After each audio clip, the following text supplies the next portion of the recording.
पहली कंटेस्टेंट या पहला कंटेस्टेंट कौन है उसको जानने के लिए हम इतने बेताब हैं, क्योंकि वो आवाज जो सारेगामापा की शान बन सकती है हमारे सामने बहुत जल्द होगी। Oh my God, I am so excited. Wow!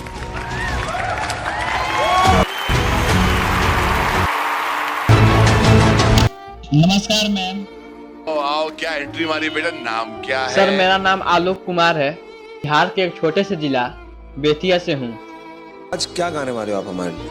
Sir आज मैं एक ऐसा कहानी सुनाऊंगा एक माँ और बेटा के लिए जो आपको काफी अच्छा लगेगा। आज की कहानी है एक बेटे और उसकी माँ की, और उस कर्ज की जो माँ हर दिन चुकाती है, मगर बेटा सोचता है कि माँ का कर्ज किसी दिन चुका दूंगा। एक दिन बेटे ने थक कर माँ से कहा, माँ तू हमेशा कहती है कि तेरा कर्ज कोई नहीं चुका सकता। आज मैं तेरे पिछले और आज तक के सारे कर्ज उतारना चाहता हूँ। बता माँ तुझे क्या चाहिए? रुपया, जेवर, मकान, गाड़ी या फिर कुछ और? माँ ने मुस्कुराकर कहा, बेटा अगर तू सच में मेरा कर्ज उतारना चाहता है तो बस आज की रात मेरे पास मेरे कमरे में सो जा। बस एक रात की बात है बेटा। बेटे ने सोचा इतना आसान काम, आज माँ के साथ सो जाता हूँ, माँ की छोटी सी ख्वाहिश पूरी कर दूंगा। रात हुई, बेटा माँ के कमरे में आकर लेट गया। थोड़ी ही देर हुई थी कि माँ की आवाज आई, बेटा प्यास लगी है, एक गिलास पानी पिला दे। बेटा उठा, पानी लाया। माँ ने पानी पिया, फिर वही गिलास धीरे से बेटे के बिस्तर पर गिरा दिया। बेटा चौंका और बोला, माँ ये क्या किया? बिस्तर पूरा भीग गया, अब मैं कहाँ सोऊंगा? माँ ने धीमे से कहा, माफ कर बेटा, गलती से गिर गया, बस एक रात की ही तो बात है। बेटा गीले बिस्तर पर जैसे तैसे लेट गया। कुछ देर बाद फिर माँ ने आवाज दी, बेटा प्यास लगी है, एक गिलास और दे दे। बेटे ने चिढ़कर कहा, अभी तो पानी पिया था माँ, क्या बार बार?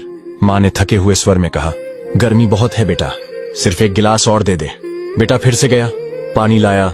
माँ ने इस बार भी पानी बिस्तर पर गिरा दिया। वही जगह, वही हाल। अब बेटा बुरी तरह भड़क गया। माँ तू पागल हो गई है क्या? बार बार पानी गिरा रही है, तू चाहती क्या है? माँ ने सिर झुका लिया, बस इतना ही बोली, बूढ़ी हो गई हूँ बेटा, हाथ कांप जाते हैं। कोई बात नहीं, एक रात की ही तो बात है। बेटा चुपचाप फिर से लेट गया। लेकिन तीसरी बार माँ ने फिर से आवाज दी, बेटा प्यास लगी है। अब बेटे का सब्र जवाब दे गया। वह गुस्से से खड़ा हुआ और बोला, मैं जा रहा हूँ अपने कमरे में, भाड़ में जाए तेरा कर्ज। तभी माँ ने पहली बार बेटे के गाल पर एक तमाचा मारा।